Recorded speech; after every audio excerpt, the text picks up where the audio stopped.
Hola, muy buenas. Ya sabéis que hace unos días tuvo lugar una cumbre europea, una cumbre del Consejo Europeo bastante famosa, quizá una de las más famosas de los últimos años. Pues se han ido descubriendo algunos detalles de cómo se consiguió ese histórico acuerdo con los 750.000 millones de ayudas para los países del sur, el presupuesto, etc. Bueno, que en este vídeo vamos a explicar un poco los secretos de cómo se consiguió llegar a ese acuerdo. ¡Vamos!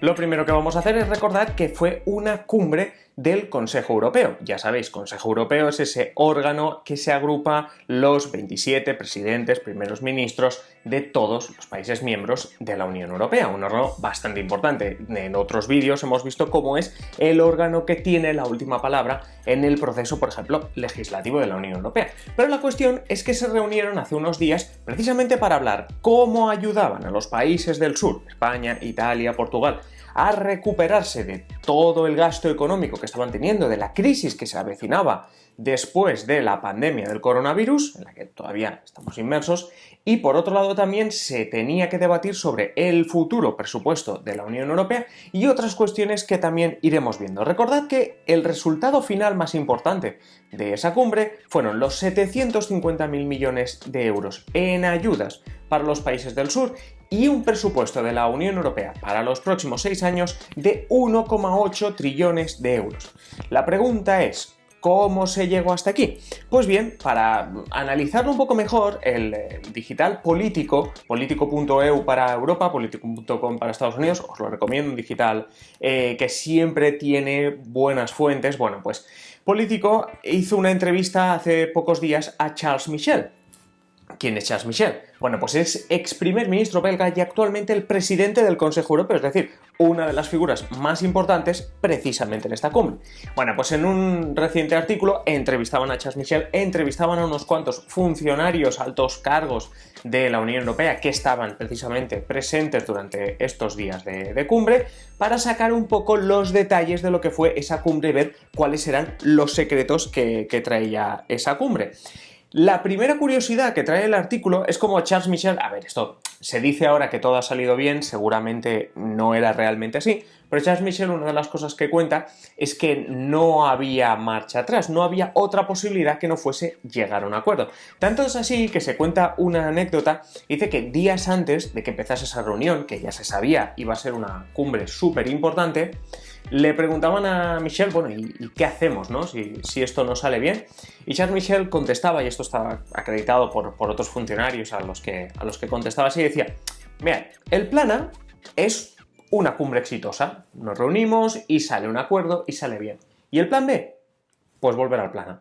Es decir, que al final la historia, más allá de la broma, es que no había un plan B, es decir, que Europa no tenía un plan B más allá de que saliese bien esta reunión, porque si saliese mal, había sobre todo tres consecuencias. La primera, una crisis económica gravísima en los países del sur, es decir, España e Italia, que se están gastando centenares de millones de euros en ayudar a la población, que si planes, por ejemplo, en España con los ERTEs, los créditos ICO, ayudas a la ciudadanía en general, etcétera, y a la sanidad, etcétera. Vale, aparte de eso y de lo que se viene después, que todavía esto no ha acabado, además de eso, esa es la primera consecuencia. La segunda consecuencia tiene que ver con la propia Unión Europea, porque los ciudadanos, esta reunión era como el penúltimo tren para que la Unión Europea volviese a hacer las paces con unos ciudadanos que están ya votando mucho más a extrema derecha y a partidos eurofobos porque no ven que la Unión Europea sirva para algo. Bueno, pues este era el penúltimo tren para demostrarles a la ciudadanía que la Unión Europea está ahí. Y la tercera gran consecuencia que se podría avecinar si esto no salía bien era que esa crisis que estoy diciendo en los países del sur también se tradujese en el resto de la Unión Europea, sobre todo a través de crisis bursátiles, desconfianza de los inversores para el que tenga que emitir deuda, etc. Vamos, que había un cóctel perfecto que Charles Michel lo supo leer y dijo, no, es que de aquí tiene que salir algo bien. Así que esta cumbre empezaba un viernes en el que llegaban todos los presidentes de gobierno y primeros ministros a Bruselas. Ya sabéis, tanto el Consejo Europeo como el Parlamento como la Comisión están en Bruselas. Bueno, el Parlamento tiene otra en Estrasburgo, pero ahora no importa esto. Así que las reuniones más importantes normalmente las vemos en Bruselas. Bueno, pues llegaban a Bruselas y el primer día, el segundo día, es decir, el viernes sábado, se hicieron pocos avances. O sea, las posiciones estaban muy enrocadas, cada uno iba con lo que él pensaba y no estaban saliendo de eso. Y aquí hay un momento en la entrevista esta que le hacen a Charles Michel que es muy bueno, porque sabéis que hemos comentado durante muchos días, en otros vídeos, el tema de la posición de los llamados frugales. Ya sabéis, los países frugales, sobre todo Países Bajos, Austria, Dinamarca, Suecia, los países ricos que no querían que se diese dinero a los países del sur, sobre todo que se diese dinero gratis, etc. Bueno, pues Charles Michel, el presidente del Consejo Europeo, reconoce que el hueso más duro de roer durante todo este fin de semana largo fue Mark Rutte, el primer ministro holandés que en España tanto salió en las noticias como el principal culpable de que esta reunión pues se estuviese alargando. Bueno, pues el propio Charles Michel reconoce que aunque es amigo suyo, aunque haya amistad, pues sí que fue el hueso más duro de roer. Y hay que pensar también en esto de los huesos duros de roer, que se estaban discutiendo tres cosas a la vez, sobre todo había tres debates importantes que se sucedían a la vez.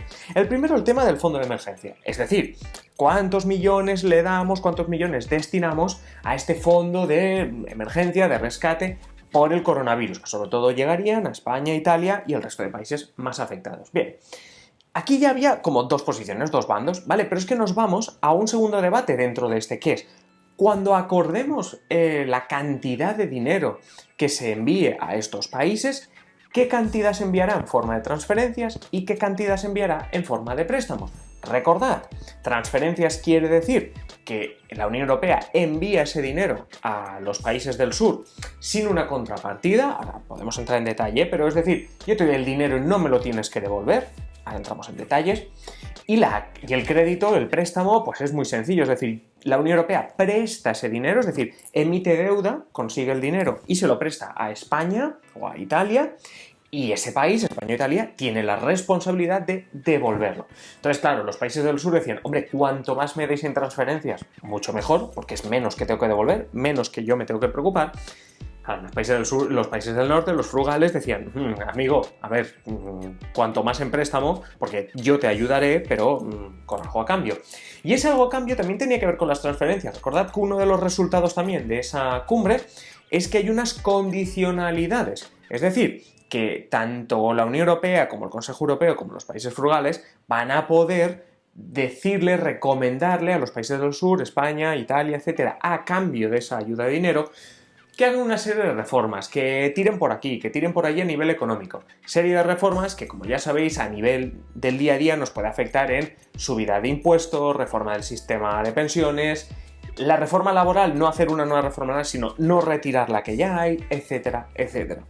Pero volvemos a ese fin de semana largo, larguísimo, en Bruselas, en esta cumbre europea. Como decíamos, teníamos tres debates. Teníamos el tema del fondo de emergencia, qué cantidad de dinero va a préstamos o transferencias, serían cuatro debates, un tercer debate sobre cuánto dinero metemos en el presupuesto de la Unión Europea y un cuarto debate sobre una cuestión, el imperio de la ley. ¿Qué quiere decir esto del imperio de la ley? A España no le afectaba tanto.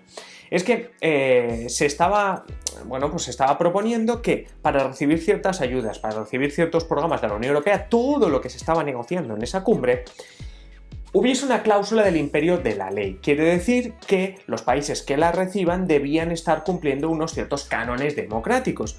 Sobre todo en quién se estaba pensando, en Hungría y Polonia. Ya sabéis, en algún vídeo también lo hemos comentado, sobre todo en el podcast de Simple Política, que Hungría y Polonia, digamos que son dos países que su deriva no es precisamente hacia la democracia. Total, que era como mandarles una indirecta y decirles, vosotros si queréis ganaros esta pasta, vais a tener que hacer algunas reformas. Bueno, pero ese es un debate que vamos a dejar en paralelo y que al final se saldó con mini victoria para Polonia y Hungría, y nos centramos otra vez en la parte económica. Lo habíamos dejado en el sábado, viernes sábado con la cosa enrocada, y la cosa, pues como digo, no avanzaba. Eso que al sábado al mediodía, al sábado a la tarde, Emmanuel Macron, el presidente francés, dice, bueno, esto no está avanzando, yo me voy. Claro, Charles Michel se encuentra con la situación y dice, hostia, que si se va a Francia, aquí hemos perdido, bueno, es que la cumbre ya no tiene prácticamente sentido. Así que Charles Michel, bueno, pues intenta con una medio amenaza, medio broma, hacer que Emmanuel Macron se quede y sobre todo que el resto de países vean que esto va en serio. Básicamente lo que hizo Charles Michel, que como he dicho antes era ex primer ministro belga, le dijo a Emmanuel Macron que él conocía muy bien a los ministros belgas y que si hacía falta cerraría todos los aeropuertos de Bélgica con tal de que su avión, el avión del presidente francés, no despegase. Obviamente Charles Michel reconoció que no tenía autoridad para hacer eso y que hubiese sido un auténtico escándalo, y Emmanuel Macron lo sabía, que esto no iba en serio, pero la forma tajante, por lo que cuentan, la forma tajante en la que lo dijo, hizo entender a Macron que esto iba en serio, que mejor lo del avión lo dejamos aparcado y ya así eso en otro momento. Así que realmente se pusieron manos a la obra. Lo que empezaron a hacer, por lo que cuentan, esa noche del sábado al domingo solo se durmió una hora y media, dependiendo de quién tenía más o menos suerte, y se pusieron a trabajar en lo que sería la propuesta definitiva. Así que el domingo fue el día como de más actividad en cuanto a reunirse con los países, buscar el acuerdo, etc. Y aquí entra en juego las famosas fotografías que vimos en su momento de la terraza de la oficina de Charles Michel. Hubo un montón de reuniones en esa terraza, porque Charles Michel, ya desde su época anterior a ser presidente del Consejo Europeo, esto de reuniones cara a cara, uno a uno, esto le gusta bastante. El problema es que eso causa una frustración gigante. ¿Qué pasaba? Que hubo mucha gente que se quejó de las horas y horas interminables de espera para poder hablar con Charles Michel, porque claro, 27 países de la Unión Europea a reuniones de 1 o 2 presidentes cada vez, imaginaros, eran interminables. Es decir, que más allá de que se consiguiese un acuerdo, ¿no? Ese domingo fue, bueno, pues un maratón de reuniones que tenía Charles Michel, porque le explica en la entrevista, si lo queréis leer, que le gusta mucho ese cara a cara, el ver uno a uno la posición que tiene, por dónde te puedo convencer, por dónde no. Pero bueno, eso hizo que se alargasen bastante las reuniones. Una de las cosas importantes de estas reuniones, que se pueden ver en todas las fotografías que colgaron en Twitter todos los primeros ministros, es que en todas las reuniones estaba acompañado de Emmanuel Macron, el presidente francés, y Angela Merkel, la canciller alemana. A ver, básicamente por dos motivos. El primero, sobre todo, porque un acuerdo, tú no vas a llegar a un acuerdo que envuelva toda Europa si no tienes a los dos grandes allí. Es decir, por mucho que tú quieras un cara a cara, si no están Francia y Alemania, es que esto no va a servir, porque luego tienes que contárselo a Francia y Alemania. Eso por un lado. Y segundo, cuentan que de los últimos 20, 30, 40 años, este ha sido el punto, esta cumbre, el punto en el que Francia y Alemania han estado más unidos, juntos, en la misma dirección que nunca. Entonces, tenerlos en esa mesa cada vez que entraba alguien a la terraza y se reunían con él, y que esa persona viese a Francia y Alemania súper unidos, eso psicológicamente lo que hacía era, daba a entender, decir, chico, si Alemania y Francia están súper unidos en esto tiene que tirar para un acuerdo porque tengo a Francia y Alemania súper unidos. Entonces, básicamente la idea era esa. Entonces, al final de estas reuniones maratonianas, al final de este domingo, sobre todo domingo por la tarde, domingo por la noche, hay casi un acuerdo. ¿Cuál es el último obstáculo? Los países frugales. Es decir, Países Bajos, Austria, Dinamarca, Suecia. Sobre todo el desencuentro, sobre todo el problema estaba ya no tanto en los 750.000 millones que se enviarían a los países del sur, sino en cuánto en transferencias, cuánto en créditos. O sea, aquí era muy difícil, o sea, nadie quería bajar del burro, nadie quería bajar de la suya. Entonces llega un momento que Charles Michel, sobre todo a la hora de la cena europea, 7 de la tarde, etc., pues está sirviendo la cena, es una cena así como informal, y Charles Michel llega a un punto en el que se pone serio y comenta a todos los presidentes, primeros ministros, bueno, son 27, para que lo tengáis en mente, son 27 países de la Unión Europea. Bien, Charles Michel, yo tengo un acuerdo, yo ya no sé qué más ofreceros, dice, como sobre todo dirigiéndose a los frugales, yo no sé qué más ofreceros, tengo un acuerdo con 22 países, aquí hay un acuerdo con 22 países, faltan 5, no dijo así, pero faltáis vosotros, y dijo, ¿qué hacemos? ¿Continuamos o lo cancelamos todo y nos vamos? Entonces, hubo como lo típico de murmuros, por lo que cuentan, todo esto es contado por funcionarios que estaban allí, el propio Charles Michel, etc. O como una serie de murmullos de, hostia, esto va en serio. Un silencio, se cuenta como un silencio. Y entonces allí surgió el primer ministro sueco, Stefan Löfven. Quien levantó la voz no fue ni los Países Bajos ni Australia. Vale, porque recordad en uno de nuestros últimos vídeos en que hablé de la cumbre, os comenté que a la cumbre llegaban los frugales divididos. Los más enrocados y tal, que eran Países Bajos y Austria, y los más negociadores, por decirlo así, que eran Suecia y Dinamarca. Bien, pues Stefan Löfven, que es el primer ministro sueco, después de silencio, esto es muy tal, levanta la voz y dice, yo prefiero que continuemos. Ya veremos dónde acabamos, pero yo prefiero que continuemos. Entre esas terracita ahí con Merkel y Macron unidos, que tiene un acuerdo con 22 de los 27. Claro, la posición de Suecia se quedó en plan, bueno, yo he venido aquí en plan negociar y me estás diciendo que tienes a 22. Total, que ese domingo por la noche se hizo ese último esfuerzo de negociación y llegamos al lunes por la mañana cuando ya empezamos a ver ese acuerdo de 750.000 millones de fondo de rescate, de emergencia, con finalmente 390.000 millones en transferencias. Recordad que era 500.000 millones de euros al principio, se quedó en 390.000 y todo el resto en forma de crédito. Pequeña victoria para los frugales, que ya sabéis que sobre todo los frugales lo que ganaron fueron, a nivel de presupuesto, ese cheque que les devolvía pues, a Países Bajos 1.500 millones de euros anuales de lo que envían a la Unión Europea. Es verdad que sacan mucho más los países del sur, aunque ahora queda por ver también qué consecuencias tiene eso en reformas laborales, reformas económicas, etc. Pero esto viene siendo la historia, los secretillos que hubo en esa cumbre europea. Como veis, los países realmente estaban enrocados, llegó a haber incluso la amenaza real de Macron de irse de la reunión, llegó la amenaza no tan real de paralizar los aeropuertos belgas por parte de Charles Michel. Obviamente, al final lo único que daba a entender es que esto iba en serio. Y finalmente la clave de aquí, bueno, pues está todavía en debate, que si Charles Michel tenía mucho mérito por esas reuniones que hizo, si fue la unión entre Merkel y Macron de sacar esto adelante, y sobre todo lo que apuntan algunos funcionarios, que aquí no han querido dar muchos nombres, es, pues por ejemplo, el papel de Suecia en ese, oye, vamos a continuar, porque claro, si Suecia se enroca, Países Bajos hubiese enrocado más Rutte hubiese dicho, vale.